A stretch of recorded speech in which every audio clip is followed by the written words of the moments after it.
So this video is actually going to be a live deck building video so that you guys could kind of see what I go through when I'm making a deck, so on and so forth. I figured since this is such a long overdue request, that would be kind of a fun way to do it. But with the luck I've been having with live recording lately, we're just gonna do it normally. Now, just in case you have trouble reading, or you just click on my videos and let them play in the background while you're doing something else like playing a game like I do, thumbs up. This is going to be a Persona cross-dressing deck. Somebody asked me to look over their deck during the live stream that I did, and it wasn't very good, but I told them that I would go through, doctor it up, and give them something, and that was like 2 months ago, and I'm just now getting to it. So this is also kind of double as a shout out to my fans. I've got so many requests that I'm backed up on right now that I don't really know where to start, and I really kind of want to fulfill the requests of people who are kind of watching all of my content first because, the biggest fans should be the ones that get the most priority, in my opinion, as kind of reward for giving me so many views and such. So if you have some kind of request that you've asked for in the past, or you just have some kind of new request, I'd like you to leave it now because I'm so backed up on things, I don't even know where to begin anymore. So I'm going to forget a lot of my old requests. I'm sorry.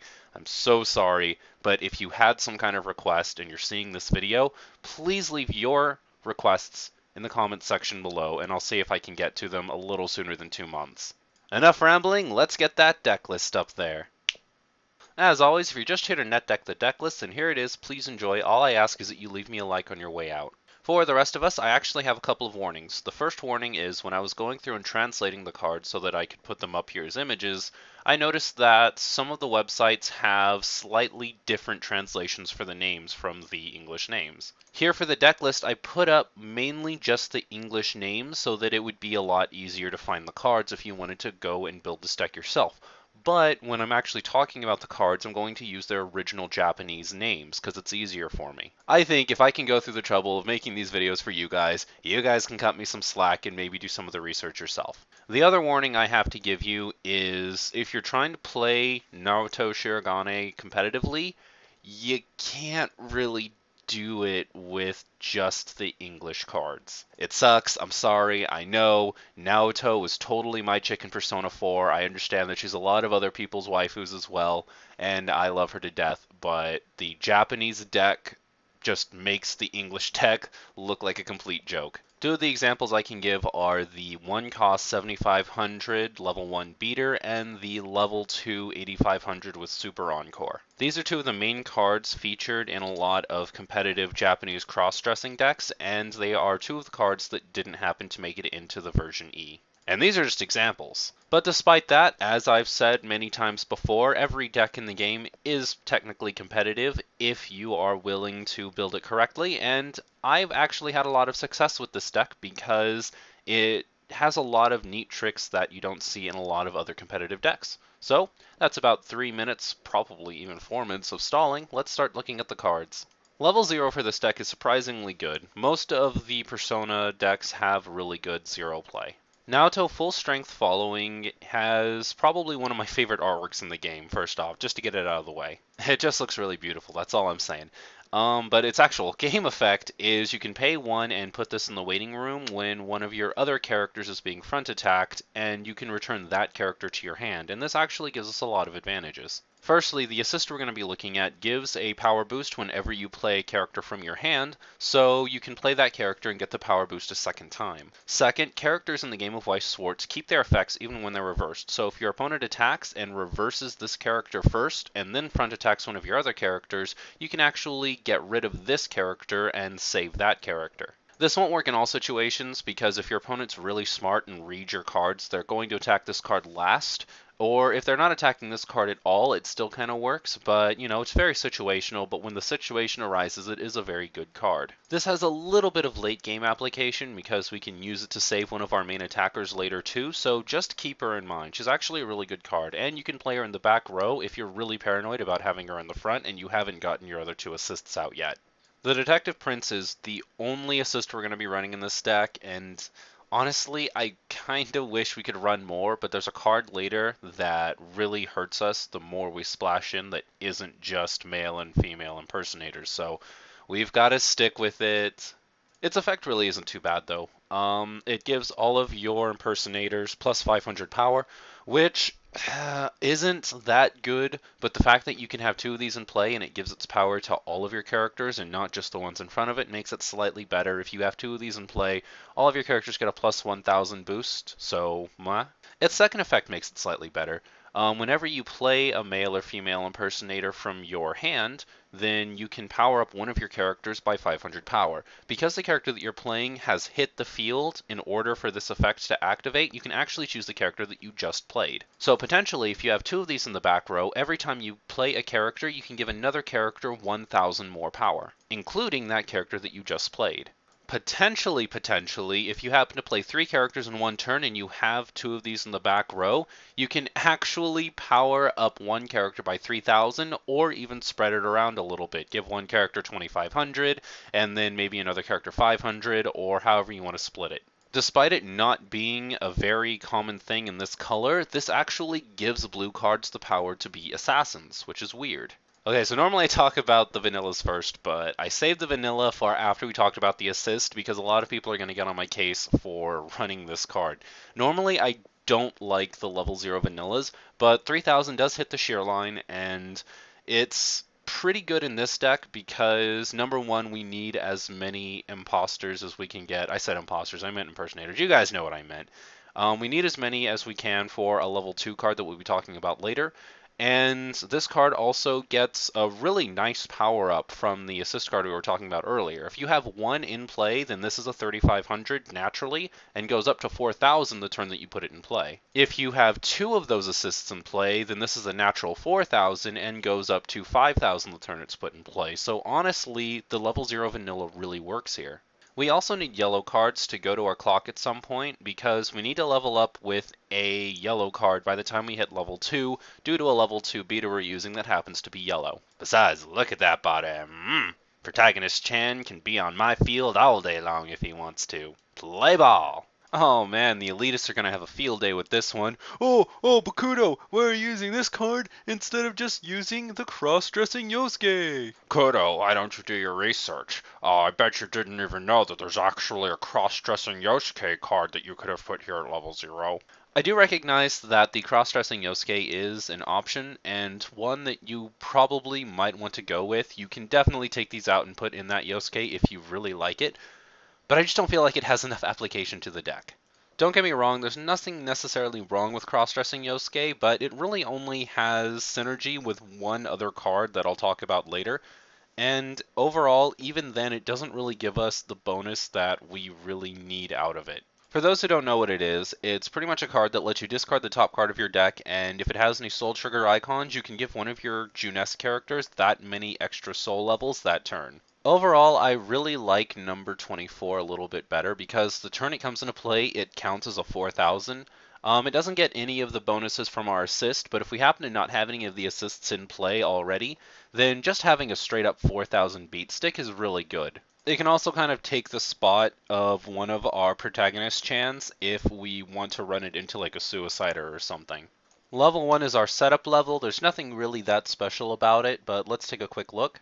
Our main beater is Kudama-chan, and I'm going to be honest, that's really sad. It's a 5500, and it doesn't cost anything. It's pretty much a 5500 vanilla without the vanilla. But when it attacks, you can discard the top card of your deck, and if that card is a climax, then you get +4 soul power. Dealing that much soul damage at once kinda sucks. Like, you're attacking for 5 cards. Sometimes it will work out for you, like if your opponent's just drawing all of their climaxes. There are some times where this will really work out for you, and you'll level up your opponent to level 2 almost immediately. But the main reason that we're counting on Teddy-chan here is if we happen to not discard climaxes, then we start thinning out our deck and get a little closer to our climaxes and increase the chances of a climax cancel. I'm actually working on a new advanced tips video that will go into this a little bit better, but for right now, just know that if you discard cards off the top of your deck and they're not climaxes, you increase the chances of you actually climax canceling, which is why we're kind of counting on him. Naoto, Infinite Possibilities is the most important card in the deck. It's our changer, and it has a chance of getting our level 2 beater out one level earlier, And if we happen to pull this off, you're probably going to win the game. This is going to confuse a lot of people out there, and a lot of people are going to be saying, oh no, if you got that change off, then I could definitely beat you, but I'll explain a little bit later. Its first effect is a climax combo, and yes, we are running the climax combo, but we're not going to be relying on it because the climax combo really isn't that good. If you happen to reverse a character when Megidolon is in play, then you can draw a card.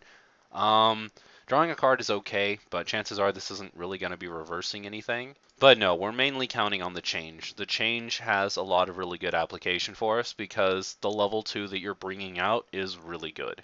Its one main drawback is that the level 2 has really low power, but if you're playing it at level 1, then the fact that it has low power doesn't really matter because it's still really powerful for a level 1 card.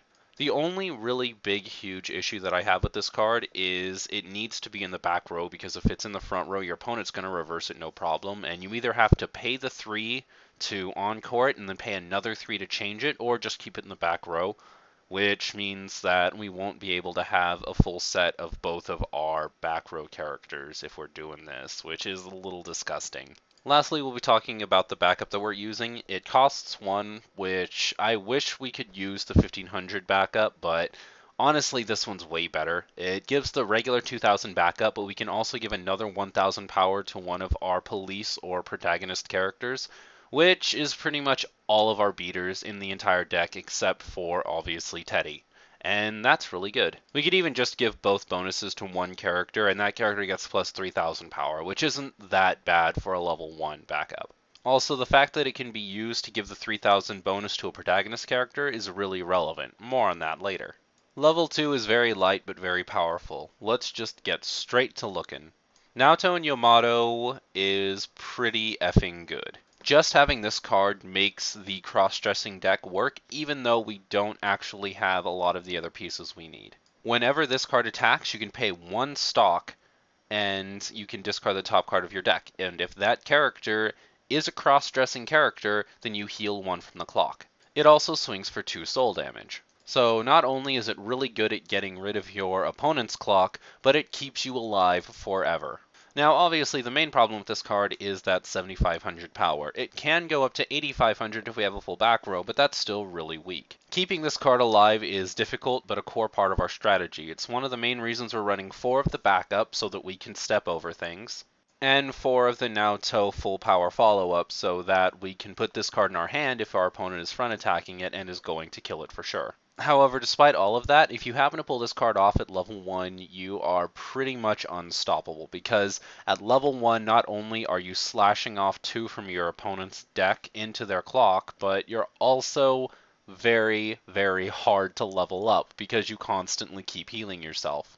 Getting 3 of these out is a nightmare for your opponent. However, the drawback to having 3 of these out and play at once is if you keep using its effect, you're never going to gain any stock, because you gain 1 from attacking, you lose 1 from using the effect, and your stock will never actually rise. This is a very bursty strategy, but it does work a lot of the time. Also, going back to the Teddy theory, if you're discarding cards off the top of your deck and none of them happen to be climaxes, you're also making it nearly impossible for your opponent to deal damage because you're thinning out your deck to the point where they're going to hit nothing but climaxes. The last beater we're really going to look at is protagonist to Nanako, close brother and sister.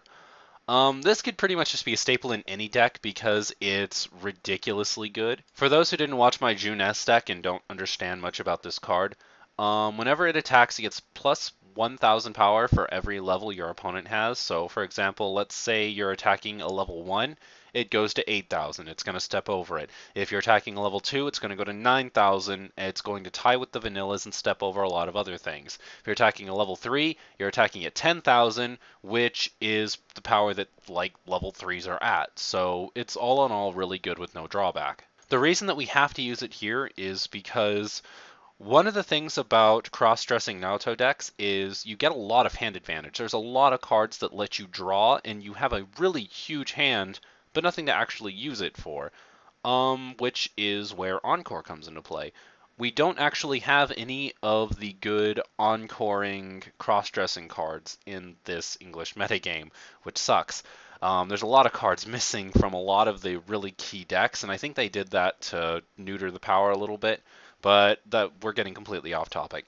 We need something that encores to take advantage of how much hand advantage we have, and this is definitely the best choice we have until they start bringing some of the cross-dressing characters out here. Although I do want you to keep in mind that if you happen to flip over this card or Unit 24 for the Naoto and Yamato effect, you're not getting anything, which is why it hurts to run cards that aren't actually cross-dressers. Alrighty, let's take a look at our level 3. Level 3 Naoto, level 3 Naoto is not very good. It's not very good, I'm sorry guys. Honestly, it's not very bad either, but it's just not very good in general. Even in the professional decks that they use in Japan, they normally only run this card at 2. We have to run it at 4 because of the fact that there's not very many good cards out here, but it's just not that good of a card. A lot of you are probably reading this card while I'm talking about it and actually saying, oh my god, what are you talking about, Kudou? This card's amazing. I understand why you think that, but let me just explain. So as long as you have 3 other cross-dressing characters, this card gets plus 1000 power, and if it happens to reverse a level 2 or higher character, then you get to draw a card. In the Japanese metagame, this isn't that bad of a card because that means you can draw more cards for your Super Encore, and your cross-dressing characters have Super Encore already, so it's one of those things that kind of works in and of itself, and it's a really good idea. In the English metagame, however, there is a very, very good chance that your front row will consist of 2 Protagonist and Nanako because it's such a good card. And that means you don't get this effect, and you're a level 3 that's weaker than every other level 3 in the game. Its other effect is when you put it in play, you can draw 2 cards and discard a card from your hand to the waiting room.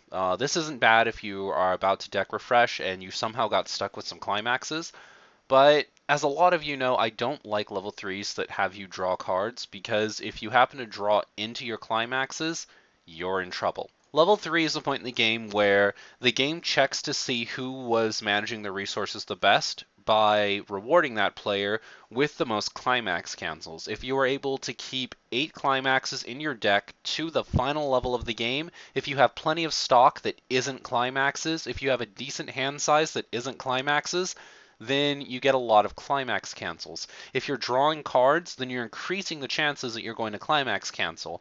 On the other hand, if you draw the cards and they aren't climaxes, then you lucked out and you get more and more and more climax cancels because you just thinned out your deck by 2 cards. So I don't know, it's kind of up in the air. I don't really like this card. I'm running it at 4 because we don't have any of the good level 2 beaters. If they came out with the good level 2 beaters, I would definitely knock this at least down to 2, maybe even take it all together at that point. But we work with what we got. Finally, we're going to be running an event that I actually really like. The Poem of Souls is a card that you won't actually see played in very many cross-dressing decks, but we have the space, so why not just run it? Its effect is you can give one of your characters plus 3000 power, and when it reverses a character, you can draw a card. So pretty much like having the level 3, but we don't get the really bad level 3 with it.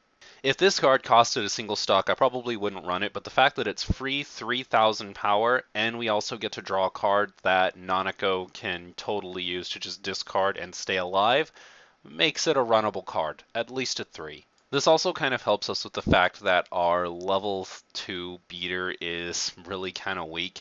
The 7500 Naoto and Yamato. So we can give it the plus 3000 power, and it goes up to a pretty respectable 10,500 that swings for 2 soul and heals 1 from the clock. So that's really good. These are the 2 climaxes we're running. We're running 4 of each. We're running 4 of the Megiddo Leon because of the climax combo, even though we're probably never really going to use it. And also 1000 power 1 soul climaxes are really good later in the game. The other climax we're running is breaking into the broadcasting room at 4 copies, just because I personally really like the 2 soul climaxes. I think if you play them on level 0 or level 1, it does give you a huge advantage. Even if you don't get any of your attacks through, thinning out your opponent from all of those climaxes that they could have potentially had and forcing them to deck refresh before you, I think is a really good advantage. So I probably wouldn't use it past then. I'll probably just discard it or clock it at level 2 or level 3, but I really enjoy the +2 soul climaxes early in the game. Just as a heads up, if you have the Teddy climax, I think it's like Mabufu Line or something like that. If you happen to have that, it does the exact same thing, so you can use it in this place. I'm just showing off breaking into the broadcasting room because it's a Naoto deck. Why would I not just run the Naoto version of the climax? Okay, let's talk strategy. When you're redrawing at the beginning of the game, keep all level zeros, all climaxes, and if you happen to have any of the protagonists in Nanako, keep one of them in your hand, just one. If you have any more than one, then get rid of them. Also, try to hold on to one infinite possibilities Naoto because it is our main strategy. If you can't happen to get one in your hand, then it's not a huge crime, but you do want to try to get one before you actually get to level 1. So if you have one now, keep it. If you have any more than one, then get rid of them. Just keep one, and just keep one of the protagonist and Nanako if you happen to have it. Get rid of all the rest. At level 0, don't necessarily be in a huge rush to level up your opponent as quickly as possible. This is one of the unique decks where you actually get some kind of benefit from making level 0 last out a little bit. First of all, your deck is very stock reliant, so getting as much stock as you can, possibly 6 or more at level 0, is super beneficial. And if your opponent gets to level 2 while you're on level 1, even though normally you'd be considered ahead, you'd actually be at a slight disadvantage because there's a lot of cards that you can't really play if your opponent's level 2.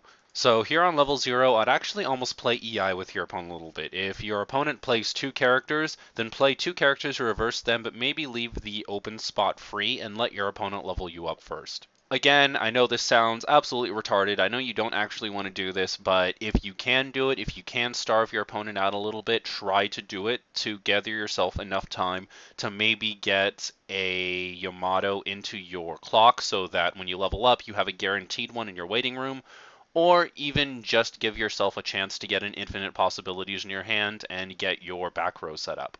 At level 1, stall with Teddy and try to get an infinite possibilities set up. If you weren't able to get your full back row set up, then make sure you have an infinite possibilities just kind of chilling in your back row while you get ready to go into your level 2 beat stick. If you can happen to get 2 of the beat sticks in play at level 1, then you've actually got a really good chance of just winning the game completely. If you happen to pull it off and you happen to get a Yamato in play, then always use its effect. Yes, your stock is never going to actually go up, but that kind of has its benefits too, like never having to worry about climaxes being in your stock, so on and so forth. Don't worry about the consequences, just kind of go in and use as many of the attacks as you can get off, because this is definitely the most beneficial time that you're going to have to use it. You're going to constantly heal, and your opponent is going to keep taking the 2 soul damage. Obviously, don't use the effect if you don't have anything to heal from the clock, but all other times, use it. If you can't pull it off, don't just suicide off your infinite possibilities. Just keep attacking with Teddy and level 0s to get your stock up and try to see if maybe you can pull it off. If your opponent levels you up to level 2 too quickly, then it's actually not that big of a deal because then you can just straight up play the Yamatos from your hand and even then still be at kind of an advantage because you constantly heal yourself. At level 2, if your opponent's still level 1, take advantage of them like I was talking about before. If your opponent is also level 2, then your whole strategy with the Yamato is not going to work as well. Use it to attack open spots, obviously, whenever you get one in your hand, but mainly rely on your Nanako and protagonist because that's going to be what really gets rid of the characters. Never use Nanako and protagonist to attack an open spot if you can help it. Like, if your opponent doesn't have any characters, obviously don't just not attack, but try to make sure that they're always hitting characters and your Yamato is always hitting open spots because your Yamato doesn't have to reverse a character to pull its effect off, and that's really cool. Don't forget about Aria of Souls. If you happen to have one in your hand, then you can definitely use that to step over a lot of the really big beaters right now. Like a lot of the Madoka decks will be a huge hassle at level 2. You can use that to step over a lot of the really popular beaters like Howling Kyoko, so on and so forth. Honestly, ladies and gentlemen, level 3 is not going to play out a whole lot differently than your level 2, except now you're going to have some level 3s to deal with. You don't have a level 3 to answer to your opponent's level 3, so keep relying on that Nanako and protagonist. Yeah, I really don't know what to say here. Keep your level 2 strategy up. If you are both level 3, then just attack with anything that you have in your hand. One of the great things about playing this kind of deck is you're probably going to have a really, really huge hand when it comes to level 3, so you're going to have lots of level 0s and stuff that you can just straight up suicide into your opponent over and over again. But really, I don't have much else to say. Just use your hand size to your advantage and win the game.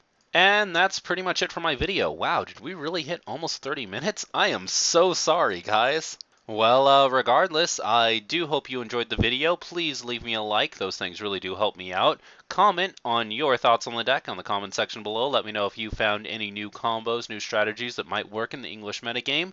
And finally, subscribe to stay up to date on the latest Kudou news. That's it for today, Weiss fans. If you are a longtime follower of mine, don't forget to leave your requests in the comment section below so I know where I'm going next.